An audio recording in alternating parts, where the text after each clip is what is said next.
Last part हमने छोड़ा था जहाँ ईजा ने इबो कंप्लीट मैस कर दिया था। दोनों ने मस्ती मजाक में अपना ब्रेकफास्ट करने बैठे ही थे तभी गेट पर किसी की दस्तक होती है और इबो और ईजा दोनों फुल रफ्तार में उस गेट पर खड़े हुए मेहमान को वेलकम करने जाते हैं। अब उसके आगे जैसे ही इबो ने गेट को खोला और जहान को देखने के सामने उम्मीद की थी, वो बस शॉक हो गया था क्योंकि सामने एक बहुत ही गॉर्जियस लेडी खड़ी हुई थी एक रेड ब्यूटीफुल ड्रेस के अंदर। उसके बाल खुले हुए थे, उसके फेस पर एक अमेजिंग मेकअप हो रहा था and she look gorgeous, in fact ethereal. वहीं सामने जो लेडी खड़ी हुई थी उसने भी अपने सामने इस हैंडसम मैन को देखकर एकदम से अपनी आंखों को सुकेड़ लिया। उसने अपनी धीमी आवाज में कहा, एक्सक्यूज मी। वांगची ने सीधे खड़े होते हुए कहा, एक्सक्यूज मी। उस लेडी ने कहा, क्या जहान घर पर है? इबो की सांसें एकदम के लिए अटक गई। वो बस घूर कर सामने उस लेडी को देखने लगा। तभी नीचे से एक आवाज आती है, मम्मा प्लीज। लेकिन तो उस छोटी सी लड़की ने अपनी उस मॉम को होश में लाने की कोशिश की जो कि अभी इबो के अंदर खोई हुई थी। जैस ने तुरंत मीजा की तरफ देखते हुए कहा, यस बेबी। उसने फिर इबो की तरफ देखते हुए कहा, क्या जहान घर पर है? तभी पीछे से ईजा की आवाज आती है, डैड। अंकल आप किससे बात कर रहे हैं? ईजा बाहर आ गया था। ईजा ने जैसे ही सामने मीजा और उसकी मॉम जैस को देखा, एक उसका मुंह बन गया था। उसने तुरंत एक गुस्से वाली आवाज में कहा, तुम यहाँ क्या कर रही हो? मीजा ने कहा, मुझे यहाँ शौक नहीं है आने का, मेरी मॉम मुझे यहाँ जबरदस्ती लेकर आई है। तुरंत जैस ने कहा, मीजा। मीजा ने कहा, मॉम। जैस ने तुरंत इबो की तरफ देखते हुए कहा, मैंने तुमसे कुछ पूछा है, जहान कहाँ है? इबो ने कहा, आपको उससे क्या काम है? क्योंकि इबो को कान में वो आवाज पड़ गई थी, वो नाम पड़ गया था जो कि ईजा ने बुलाया था, यानी कि यही वो लड़की है जिससे ईजा की लड़ाई हुई थी। ईजा ने इबो की तरफ देखते हुए कहा, डैड। जैसे ही इबो ने सुना उसने एक ईजा की तरफ देखा। वहीं ईजा अपनी बहुत ब्यूटीफुल और चार्मिंग आईज से इबो की तरफ देख रहा था जिसके अंदर होप थी। इबो को समझ तो नहीं आया, लेकिन उसने ईजा के उन हाथों की तरफ देखा जिससे खुद को गोदी में लेने के लिए कह रहे थे। अगले ही पल इबो ने ईजा को अपनी गोद में उठाते हुए कहा, यस माय क्यूटी पाई। तो उसने ईजा के बालों को रफल किया। ईजा ने कहा, डैड मिलिए, ये मेरी क्लासमेट है, इसका नाम मीजा है। इबो ने कहा, ओह तो तुम्हारी क्लासमेट है? तो तुम्हारी क्लासमेट यहाँ क्या कर रही है? ईजा ने कहा, आई डोंट नो आंटी, आप यहाँ क्या कर रही हैं? तो उसने जैस की तरफ देखा। जैस थोड़ा सा ऑकवर्ड होते हुए कहा, डैड। ईजा ने कहा, यस ये मेरे सेकंड डैड हैं, मेरे हैंडसम डैड, है ना आंटी? तो उसने बहुत ज़्यादा खिलखिलाते हुए सामने जैस की तरफ देखा। वहीं जैस की मुट्ठियाँ पिच गई थी, वो बस घूर कर इबो की तरफ देख लगी। इबो ने अपनी आइज को नैरो करते हुए कहा, एक्सक्यूज मी, क्या अब आप मुझे अपना इंट्रोडक्शन देंगी? आप कौन हैं और यहाँ क्या कर रही हैं?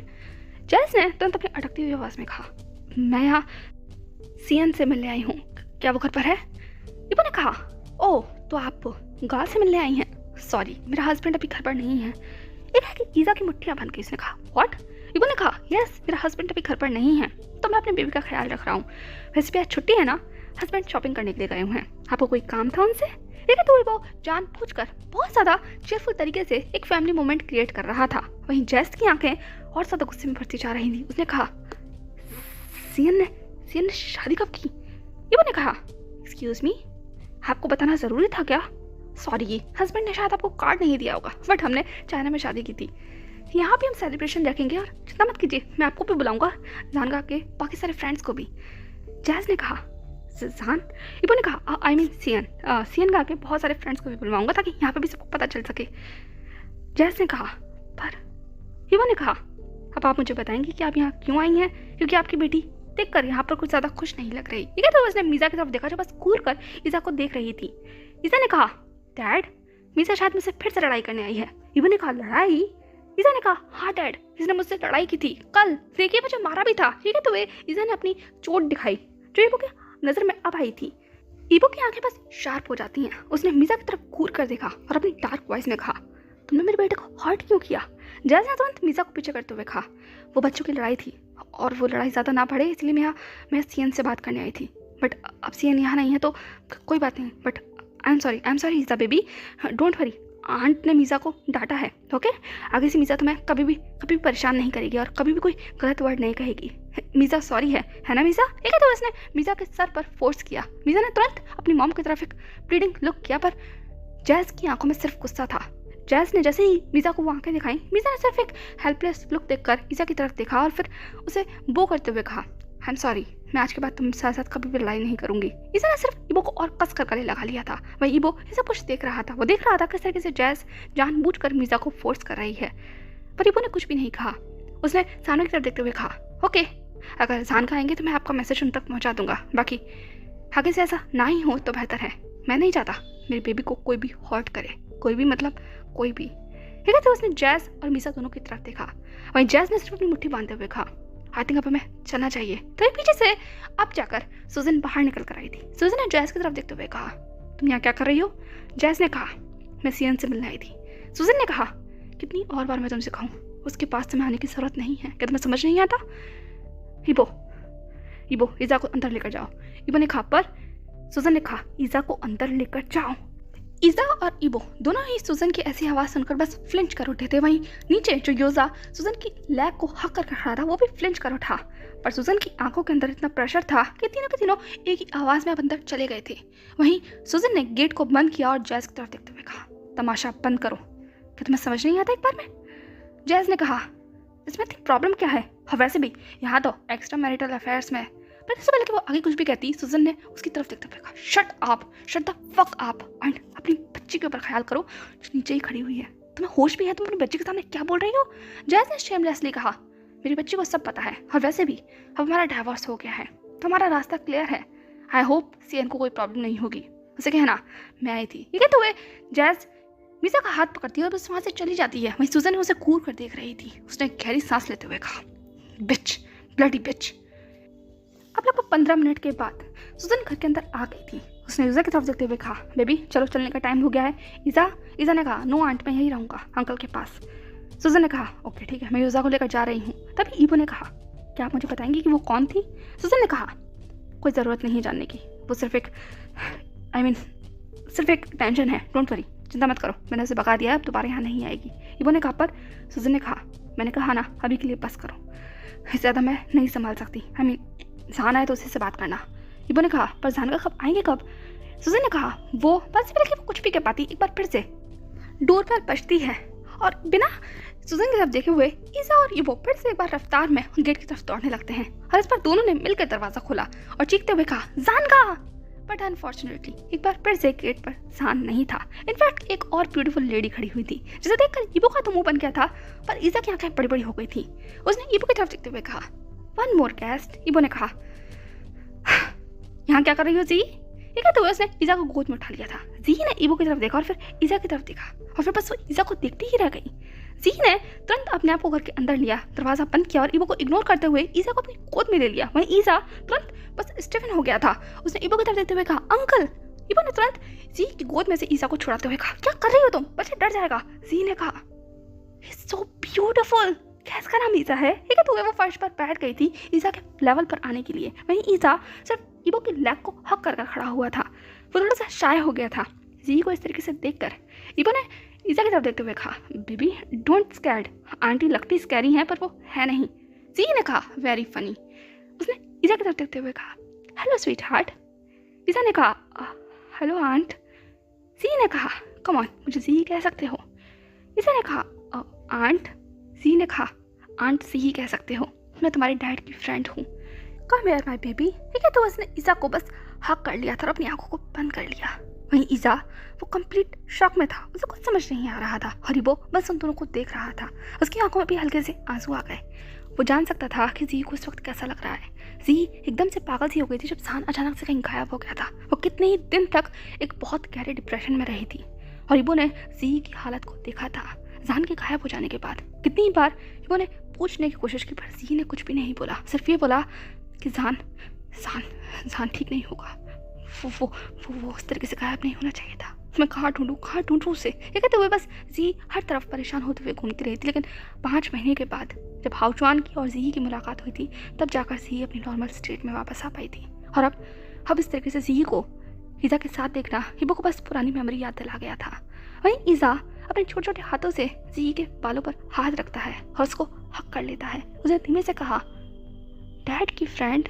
जी ने बस एक गहरी सांस लेते हुए कहा, तुम्हारे डैड की फ्रेंड हूँ मैं, तो मुझे आंट कह सकते हो।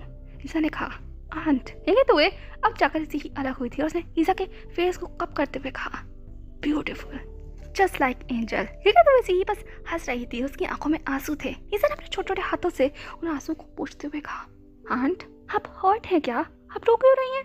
जी ने बस हंसते हुए कहा, मैं बस तुम्हें देखकर बहुत खुश हो गई थी, तुम एंजल हो। ईजा ने कहा एंजल, ठीक है तो वो हंसने लगा। वहीं ईबो ने अपने मन में कहा एंजल, एंजल नहीं है ये। उसने इसी की तरफ देखते हुए कहा डेवल है ये, डेवल। जी ने अपनी सिर्फ आंखें दिखाई ईबो को। ईबो ने कहा हाँ मैं जा रहा हूँ, ठीक है तो वो एक काउच पर जाकर बैठ गया था। वहीं सुजन अब बाहर निकल कर आई थी यूसा को गोद में लेकर। यूसा ने ईजा की तरफ देखते हुए कहा काका, ठीक है तो वो अपने हाथों को आगे बढ़ाने लगा। ईजा ने तुरंत यूसा की तरफ देखते हुए कहा लुक यूसा, डैड की वन मोर फ्रेंड कम, ठीक है तो उसने सुजन की गोद में से यूसा को नीचे उतार लिया था। वहीं यूसा भी सिर्फ किलकिलाता हुआ ज़ीही की तरफ देखने लगा।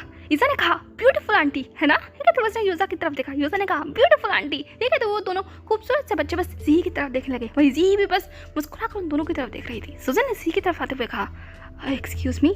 ज़ीही ने कहा आई एम सॉरी, मैं आपको इंट्रोड्यूस कराना भूल गई, ठीक है तो ज़ीही ने खुद को खड़ा किया और पूरी तरीके से 90 डिग्री बो करते हुए कहा हेलो, मेरा नाम ज़ीही है, जियांग ज़ीही। मैं यहाँ जान से मिलने आई हूँ, मैं उसकी फ्रेंड हूँ, ठीक है तो वो ज़ी की आवाज़ थोड़ी लड़खड़ा रही थी। सुजन ने सिर्फ ज़ी की तरफ देखा और फिर ज़ी की तरफ देखते हुए कहा तो तुम ज़ी हो। ज़ी एकदम से ठिठक गई। उसने कहा मतलब? सुजन ने कहा कुछ नहीं, बस एक्चुअली जान नहीं है घर पर। ज़ी का एकदम से मुंह उतर गया। उसने कहा क्या? सुजन ने कहा वो एक्चुअली जान कहीं बाहर गया हुआ है तो अभी नहीं है वो। ज़ी ने कहा वो कब तक आएगा? सुजन ने कहा कह नहीं सकते पर आई थिंक 2 दिन लगेंगे। ये सुनकर बस ज़ी डिसअपॉइंट और सैड नजर आ रही थी। सुजन ने ईबो की तरफ देखते हुए कहा अब मुझे चलना चाहिए, अपनी फ्रेंड का आई मीन मैडम ज़ी का ख्याल रखिएगा।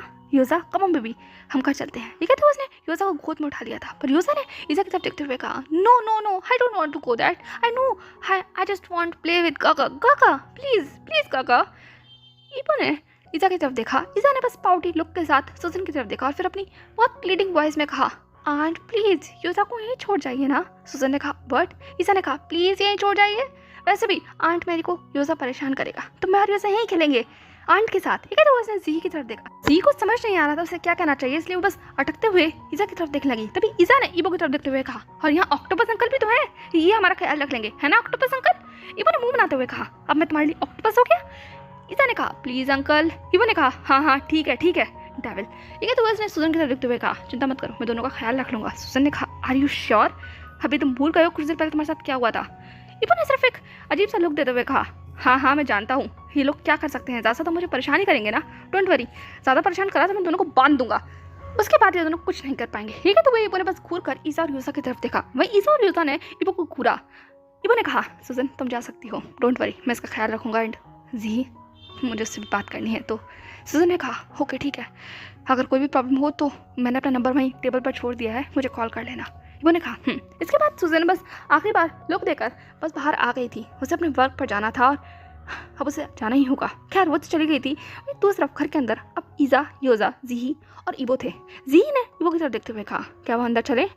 ईजा ने कहा sorry aunt, I am sorry, मैं तो भूल ही गया था, ठीक है तो उसने ज़ी की तरफ देखा। वहीं साइड में से उसने ज़ी के पाँव में पहनने के लिए गेस्ट स्लीपर निकाले और ज़ी की तरफ देखते हुए कहा welcome to my home aunt, ठीक है तो ईजा बिल्कुल किसी अच्छे गेस्ट की तरह ज़ी को वेलकम कर रहा था एंड वहीं ज़ी शॉक हो गई थी। ईबो ने तुरंत ईजा की तरफ घूरते हुए कहा तुमने मुझे तो कभी ऐसे वेलकम नहीं किया। पर ईजा ने ईबो को सिर्फ एक लुक दिया और ज़ी की तरफ देखते हुए कहा कम आंट, घर के अंदर आइए, डैड हमेशा कहते हैं कि एक अच्छा होस्ट होना चाहिए, ठीक है तो वो हंस रहा था। वहीं ज़ी सिर्फ मुस्कुरा कर रह गई। उसकी आंखों से एक और आंसू लुढ़क आया था। उसने उन्हें साफ करते हुए कहा तुम्हारे डैड हमेशा यही कहते थे, ठीक है तो ज़ी घर के अंदर आ गई थी। वो घर को बस देखने लगी।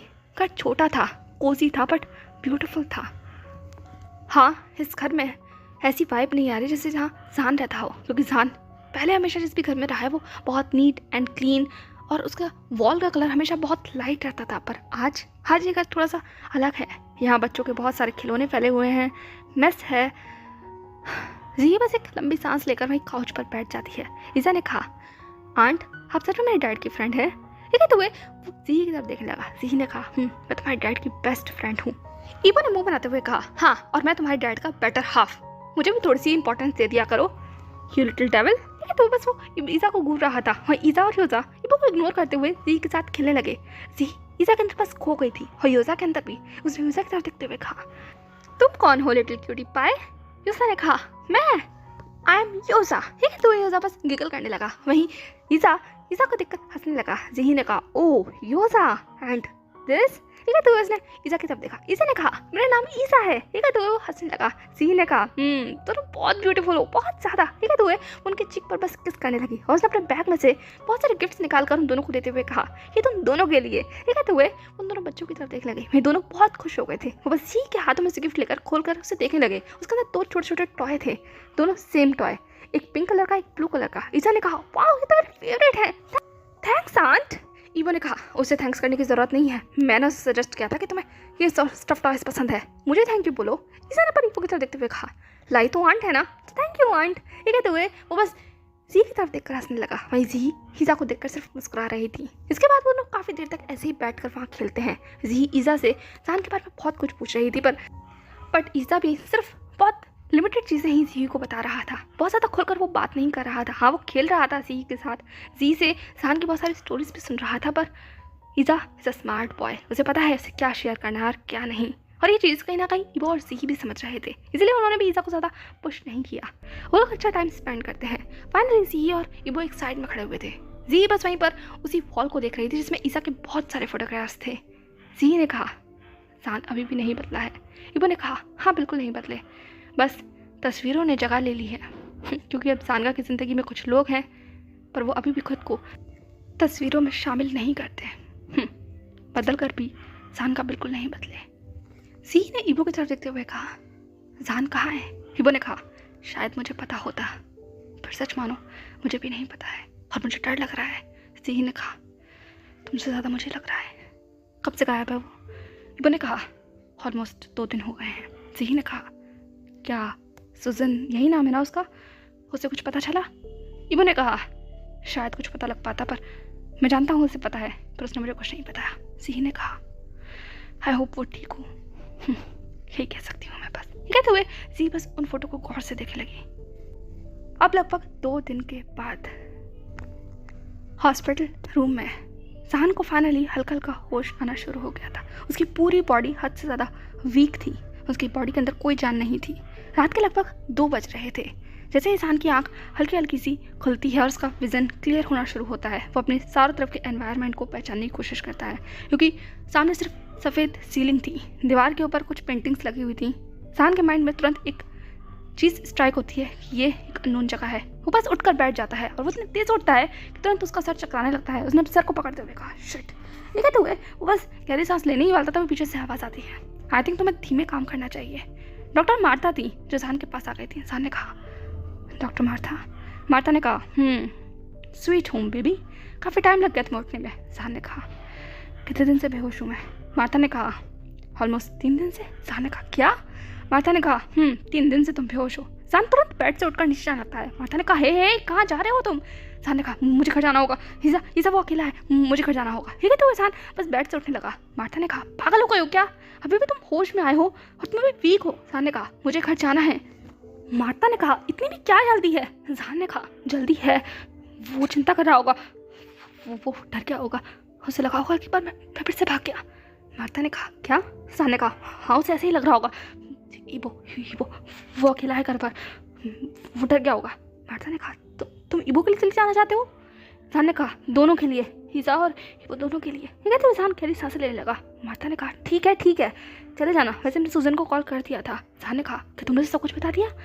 मार्था ने कहा सिर्फ उतना ही जितना तुम अलाउ करते हो। मैंने सुजन को कहा था तुम 3 दिन बाद आओगे, वो समझ गई थी और उसने तुम्हारे बॉयफ्रेंड को और तुम्हारे बेबी को ये बात। जान ने कहा वो मेरा बॉयफ्रेंड नहीं है। मार्था ने कहा तुम्हारा लवर है, तुम्हारा सून टू बी हस्बैंड है, तुम्हारा लव ऑफ लाइफ है, कुछ भी कहना चाहो। खैर मैंने दोनों को खबर पहुंचा दी है, तो तुम थोड़ा धीमे धीमे कर लोगे तो भी कोई प्रॉब्लम नहीं हो जाएगी। ये तो मार्था वहीं अपनी चेयर पर जाकर बैठ गई थी। जान ने वहीं से अपना कोट पहनते हुए कहा मुझे घर जाना होगा। ठीक है तो उसने अपना फ़ोन उठाया और उसे स्विच ऑन किया, और जैसे स्विच ऑन किया बहुत सारे नोटिफिकेशन की वजह से बाढ़ आ गई थी। ये देखकर बरसान चौंक गया था। उसने फ़ोन पर थोड़ी देर इंतजार किया था कि फ़ोन थोड़ा स्टेबल हो सके, एंड एट लास्ट जब उसने खोल कर देखा तो उसके अंदर कम से कम 1000 मैसेजेस थे, 500 से ज़्यादा मिस्ड कॉल थी and so many video calls थी, और वो सभी सिर्फ ईबो की थी। कुछ सुजन के मैसेज भी थे। जान उसे देखकर बस चौंक जाता है, उसके हाथ कांप गए थे। मार्था ने कहा तुम्हारे लव ऑफ लाइफ के हैं? जान ने कहा मैंने कहा था ना वो डर क्या होगा। है तो उसने अपना फ़ोन बंद कर अपनी पॉकेट में रखा और मार्था की तरफ देखते हुए कहा क्या तुम मुझे प्रिस्क्रिप्शन दोगी? मार्था ने कहा लिख दिया है, पर जान, तुम दवा का ओवरडोज कर रहे हो। ये मत सोचो कि मुझे पता नहीं लग रहा कि तुम क्या कर रहे हो। जान ने कहा, मार्था प्लीज़, मैं भी कुछ सुनने के मूड में नहीं हूँ, मैं ऑलरेडी बहुत फ्रस्ट्रेट हूँ। मार्था ने कहा, जान ने कहा, मुझे प्रिस्क्रिप्शन दो। मार्था ने कहा, ये लास्ट टाइम है जो मैं तुम्हें ये प्रिस्क्राइब कर रही हूँ, आगे से। जान ने कहा, आगे की आगे देखेंगे। ये कहते हुए उसने बस मार्था के हाथ से वो प्रिस्क्रिप्शन छीन लिया था और वो बस वहाँ से बाहर निकल गया। उसकी बॉडी सच में बहुत वीक थी, उसे डिजी फील हो रहा था चलने में भी, पर उसे अभी घर जाना था, सिर्फ घर जाना था। जैसे ही वो हॉस्पिटल से बाहर निकला, उसने मोबाइल में टाइम देखा तो अब रात के लगभग 2:30 बज रहे थे। तो यहाँ पर व्हीकल मिलना तो ऑलमोस्ट इम्पॉसिबल था। जान बस रोड पर चलने लगा। उसने अपनी मेडिसिन निकाल कर अपने मुंह में रखी और वो बस ऐसे ही खाने लगा। उसने बिना पानी के ही मेडिसिन निकल ली थी क्योंकि उसे अभी अपने दिमाग को शांत करना था। ऑलमोस्ट 15 मिनट चलने के बाद वो फाइनली बस स्टॉप पर आ गया था। वहाँ वो कुछ देर तक बैठकर वेट करता है एंड एट लास्ट बस आ गई थी। जान बस में बैठता है और एक एक कर इबो के सारे मैसेजेस को पढ़ने लगता है, जिसमें इबो ने बार बार एक ही बात कही थी, जानगा आप कहाँ हैं? जानगा मैं आपको मिस कर रहा हूँ। जानगा कहीं आप फिर से मुझे छोड़कर तो नहीं चले गए? जानगा मैं जानता हूँ अब आप मुझे छोड़कर नहीं जाएंगे क्योंकि आपका एक छोटा सा बेबी मेरे पास है। मैं उसका बिल्कुल ख्याल नहीं रखूँगा अगर आप जल्दी लौट कर नहीं आए। जानगा मैं ईसा का बिल्कुल ख्याल नहीं रखूँगा, प्लीज़ आ जाइए ना। जानगा मैं आपके बेबी को बहुत परेशान करूँगा अगर आप मुझे छोड़कर चले गए तो। जानगा प्लीज़ आ जाइए ना, मैं आपको याद कर रहा हूँ। जानगा आप कहाँ हैं? जानगा मैं ईसा को तंग कर रहा हूँ, वो रो रहा है, वो आपको बुला रहा है। जानगा ईसा मुझे तंग कर रहा है, प्लीज़ आ जाइए ना। जानगा मैं आपको मिस कर रहा हूँ, ईसा भी आपको मिस कर रहा है। जानगा आप चिंता मत कीजिए, मैं ईसा का ख्याल रख रहा हूँ और जब तक आप लौटेंगे नहीं मैं ईसा का ख्याल रखूँगा। जानगा अब मैं मैच्योर हो गया हूँ, आप मुझ पर बिलीव कर सकते हैं, प्लीज़ लौट आइए ना, वरना मुझे बता दीजिए आप कहाँ हैं, आप क्या कर रहे हैं, आप ठीक तो हैं ना। जानगा आई लव यू, प्लीज़ वापस आ जाइए, मैं आपसे नाराज़ हूँ, अभी मुझे आपसे गुस्सा भी करना है, आप इतनी जल्दी भाग नहीं सकते। ऐसे और ऐसे ना जाने कितने सारे मैसेजेस थे जो इबो ने जान के लिए भेजे थे और जैसे जैसे जान उसे पढ़ रहा था बस उसकी आंखों में आंसू आ रहे थे। एट लास्ट जान ने उन 1000 मैसेजेस में से ज़्यादातर मैसेजेस में इबो ने सिर्फ जान को धमकी दी थी, फिर आधे मैसेजेस में उसने जान के साथ प्लीट किया था और एट लास्ट इबो ने जो मैसेज भेजा था उसमें सिर्फ उसने ये लिखा था, मैं आपका वेट कर रहा हूँ, हमेशा आपका वेट करूँगा, जल्दी वापस आइएगा, आपका इबो। जैसे ही जान ने ये पढ़ा बस वो रोने लगा।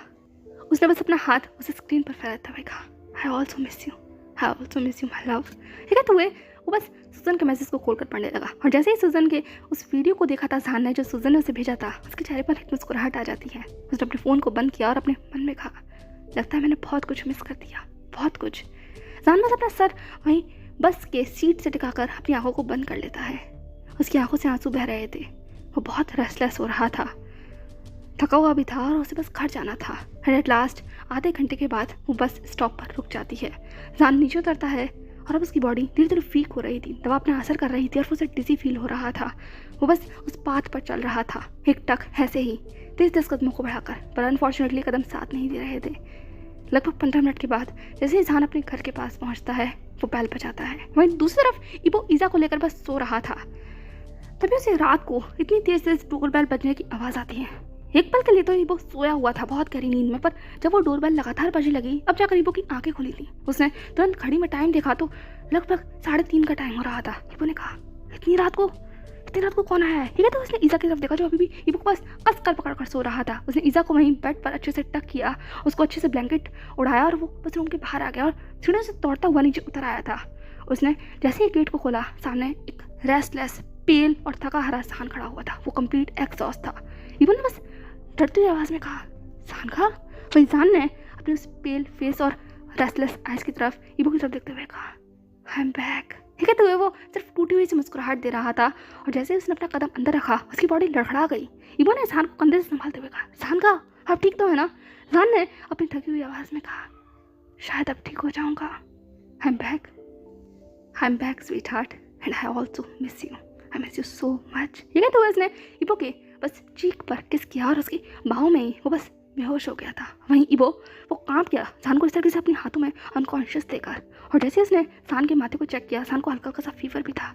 इबो ने कहा, शिट। ये कहते हुए उसने जान को अपनी एम्बुलेंस में उठाया, दरवाज़ा बंद किया और उसे जान के रूम की तरफ ले आया था। अगले ही सेकंड में उसने जैसे ही ईशान को वहीं बेड पर रखा, ईशान बस किसी छोटे से बच्चे की तरह खुद को अपने आप में सुखेड़ लेता है। इबो ईशान की बॉडी के ऊपर ब्लैंकेट डाल देता है और वह ईशान को टेंशन में ऐसे ही देखने लगता है। उसकी आंखों में सवाल थे और वह ईशान को ऐसे ही देख रहा था। उसने ईशान के चेहरे पर से उन बालों को पीछे करते हुए कहा, आपको क्या हुआ है? हाँ, ऐसी हालत, आप एक दिन मेरी जान ले लेंगे, सच में मेरी जान ले लेंगे। ये कहते हुए वो ईशान को देखने लगा। वह इंसान सिर्फ कपकपा रहा था। इबो ने कहा, शिट, इनका तो फीवर बहुत तेज होता जा रहा है।